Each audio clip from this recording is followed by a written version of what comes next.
want to begin with that breaking news that may be affecting your morning commute.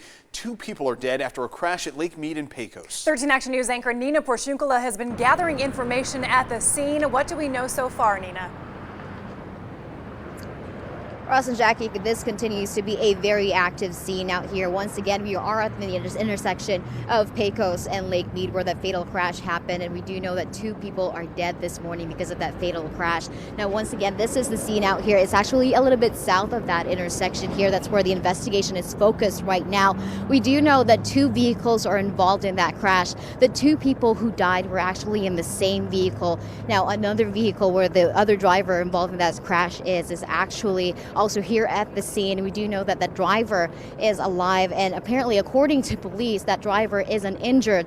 Actually, Metro sent out a tweet just a couple of minutes ago saying that they do not believe that driver is at fault in this crash. Now, going back here, though, as far as traffic is concerned, it looks like Lake Mead eastbound just reopened a couple of minutes ago. As far as Pecos, though, north and southbound lanes still closed at this time. That's why we have Marissa Kinnison to help you out to get around this area here, because it's starting to get a little bit messy here as more and more drivers are trying to get around this crash. Yeah, and I will give you a closer look at that intersection in just a second. Right now, I want to show you exactly where this crash is. This is just behind Nina right now. Chopper 13 fast and first over the scene here. Now, this is the car involved, and it does appear that it may have just caught fire completely here.